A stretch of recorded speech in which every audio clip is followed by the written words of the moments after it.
Hello everyone, Charles Watts here, the Arsenal correspondent at Goal, joining you on Saturday. I hope you're all well and enjoying the starts to your weekend, wherever you're watching this around the world. What a busy day it was at Arsenal yesterday. Apologies. I said that I'd try and come back on an evening and do a video if the Trossard deal was confirmed, but there was just so much going on. I just did not have time, so apologies. So I'm going to talk about it this morning. I'm sure you've seen most of it. Anyway, saw the video of him after his signing yesterday. So all done and dusted. Arsenal's first signing of the January transfer window through the door. Going to be another one very soon as well. We'll talk about that a little bit later on in this video. But starting off with Trossard, Arsenal's new number 19, all done and dusted. He spent the day at London Colney yesterday. Went there in the morning, got all the initial stuff done, joined in training as well, which was a good thing. And the signing was done in time for him to be included in the squad for Arsenal's game against Manchester United tomorrow, which was a big boost as well. He's been speaking about his move. Arteta's been speaking about it. Edu was speaking about it. Everyone very happy. Arteta doing his press conference as well just after the signing was announced, which I thought was going to be the case. That's why they moved it back to 4 o'clock yesterday. And a very happy Arteta, saying we are really happy to have him as a player we've followed for a while now. The opportunity came. We had the necessity to have a player in the front line who is versatile enough to play in different positions. He knows the league. He has enough experience here, and I think he can have an immediate impact in the team. That's a very important word there, immediate impact. That, of course, is what's big plus about this Trossard deal. No need to adjust, no need to get used to the pace of the Premier League. He knows exactly what it's about. He knows what the teams are about. He knows what the defenders are about. And that is a big plus for Arsenal, because he can come in and hopefully hit the ground running, which is exactly what you need when you're top of the table and going for the title over the second half of the season. Arteta added, it's very important that he can hit the ground running. We have to think short term, but medium term and long term as well, and he gives us all of that. He's a very intelligent player. When you look at his career and what he's done in the last few years, he's a player that fits our way of playing.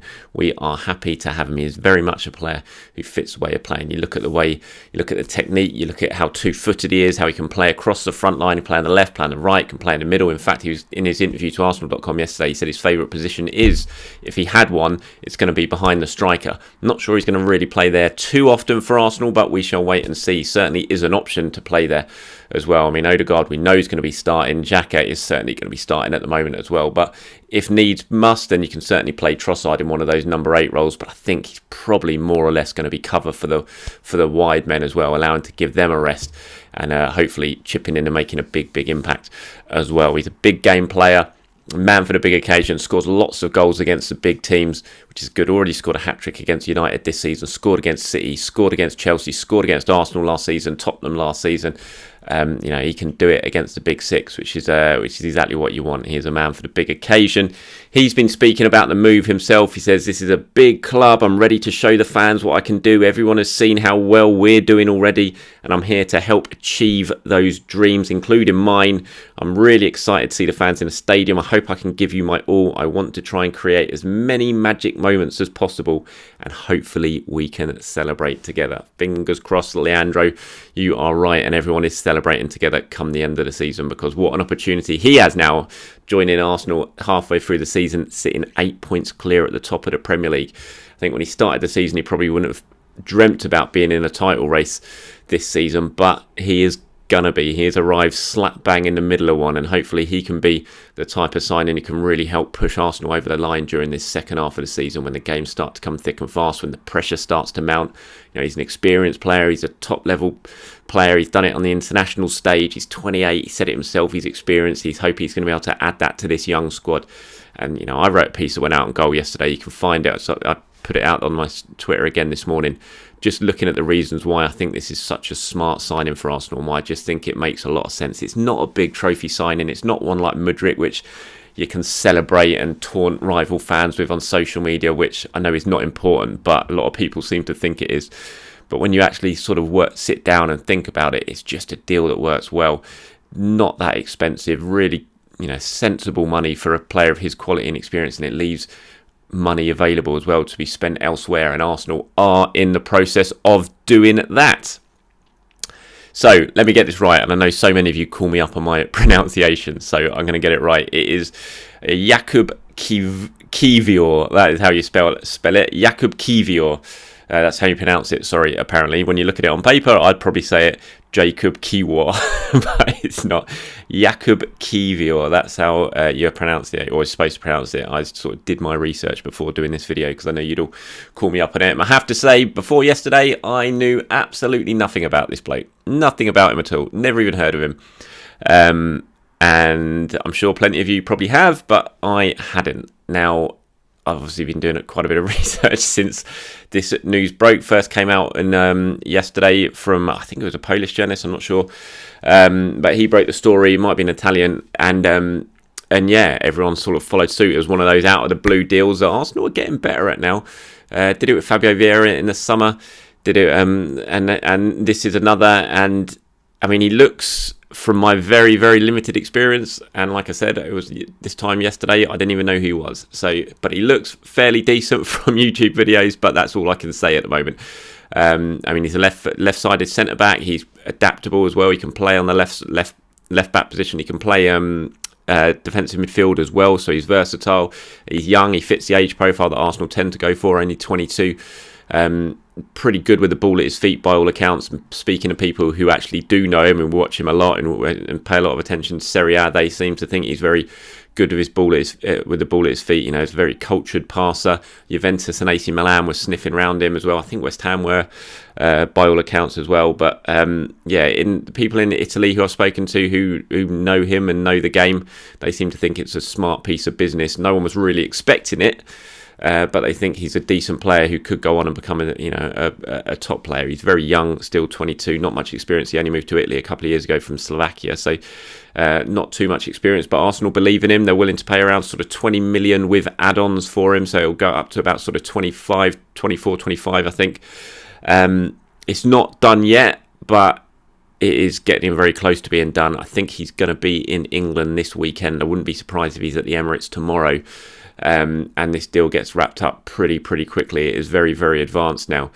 And yeah, I mean, you sort of look at what they've done this window. Arsenal, if this does get over the line, which you fully expect it to do now, then yes, you miss out on Mudryk, one player, but you've certainly improved your squad no end with what you've done so far, with sort of less money than you would have spent just on Mudryk. With Trossard coming in and with Kiwior coming in, you've sorted out the left-sided centre-back issue, which was an issue. Gabriel has played every single game bar one in all competitions this season. There's just no cover for him. We know that Arteta thinks it's so vital to have a left-footed centre-back, and he's just had no cover for Gabriel, so he's had to use him all the time. He's rotated the other centre-backs. Saliba's had time off. You've had Rob Holding coming in all the time.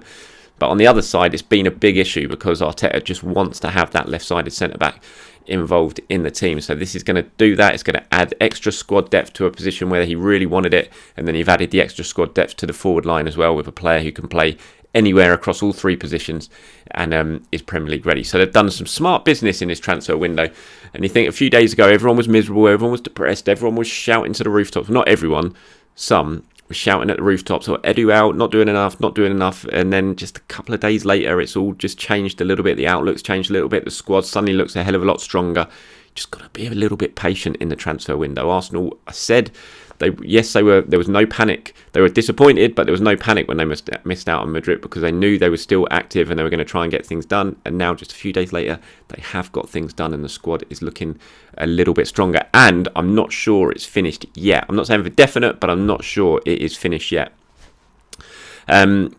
Ivan Fresneda, that's probably going to be completely wrong as well. Fresneda, the Valladolid right back. Please do let me know how it's pronounced in the comments below, because I didn't do my research on that before doing this. But he is another player very much of interest to Arsenal. His agent was here last week, spent time at London Colney last week. He's doing the rounds. He's speaking of lots of clubs. There's lots interested in him. Arsenal are one of them. And I think a decision is going to be made fairly soon in terms of where he's going to go. Now, I'm not sure yet if he does move to an English club, and I'm not saying it will definitely be Arsenal, but if he does move to an English club, I'm not sure it will be. If I've got a feeling it might end up being a loan, but I don't know. So I'm not sure. It just feels like if he came to Arsenal right now, I'm not sure it would make much sense. Because he's just not going to play it. He's playing a lot in Spain. So I do wonder if they do get a deal done for him, if they might agree to send him back on loan for the remainder of the season, back to Spain, back to Valladolid, where he can continue to play, and then sort of come back in the summer for Arsenal, because he's very talented young player, very highly rated, and the fact is there's lots of clubs sniffing around him. So ideally, you'd probably look at it and think, what's the point in doing it now? But if you really want him, and another club is sniffing around him, then you might just have to bite the bullet and do it this month anyway, just to make sure you beat your rivals to him. So we'll see what happens, but I think next week we're going to hear a lot more about where Fresneda might go. But Arsenal certainly one of the clubs interested and have been in discussions with his agent over a potential deal for him. So keep your eyes out on that one. Okay, transfers. That's enough of transfers today. Oh, God, I can't wait for the window to be shut. I really can't. Big game tomorrow. Huge game tomorrow. Another one. Arsenal versus Manchester United at the Emirates. First versus third. Two very informed teams. Two teams in the process of being rebuilt by their managers. Impressive managers, both of them. Going to be intriguing to see how this one goes. United coming into it on the back of that draw against Crystal Palace, which slightly halted their momentum a little bit, but they'll still be full of confidence given the fantastic run they've been on. Arsenal absolutely will be full of confidence, especially after that derby win at the weekend, and they've had a week to prepare for this one, which might well work in their favour. And no Casemiro, obviously, for Man United due to that suspension. United, the only team to beat Arsenal, beating them 3-1 earlier in the season at Old Trafford. Arteta was speaking about that in the build-up to this match. He says there were some important lessons from that game and the reasons why we lost it. In many moments, we're in total control, but we know that's one of the qualities of Man United. When you are in control of the match, the game can get away from you because they have so much individual talent, good organisations, and many ways to create problems. We'll have to be at our best to win on Sunday. Absolutely, we'll have to be at their best on Sunday. And I do wonder, this Arsenal team, I think they're probably going to have revenge on their mind in that game. I know William Saliba was even talking about it after the Tottenham game immediately. He was saying that we want to get, they're the only teams who have beaten us. We want to put that right at the weekend. And I do think that will play into their heads this weekend. They're going to really want to get one over United after what happened at Old Trafford. Predicted 11-wise, it's pretty, unless there's an injury that's been kept under wraps, as I always say, I think it's pretty easy to choose this 11. Arsenal are just going to be unchanged from the side that beat Tottenham at the weekend. So you're going to have Ramsdale, White, Saliba, Gabriel, Zinchenko, Partey, Xhaka, Odegaard, Saka, Nketiah and Martinelli. I can't see it being any different from that. He's not going to make any changes unless he is forced to. Trossard, I fully expect to be on the bench. I wouldn't be surprised if we see him in the second half at some point to make his debut. But other than that, it's just going to be the same team. But the fact that you've got Trossard on the bench is just immediately going to make Arsenal look stronger, especially when you've got Smith Rowe on there as well.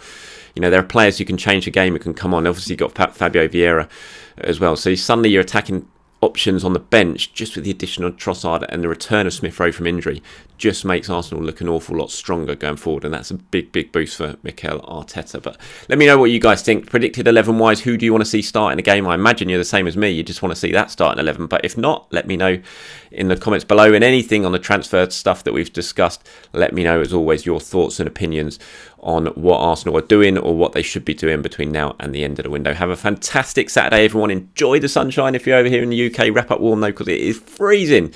And I will see you at the Emirates tomorrow. Can't wait.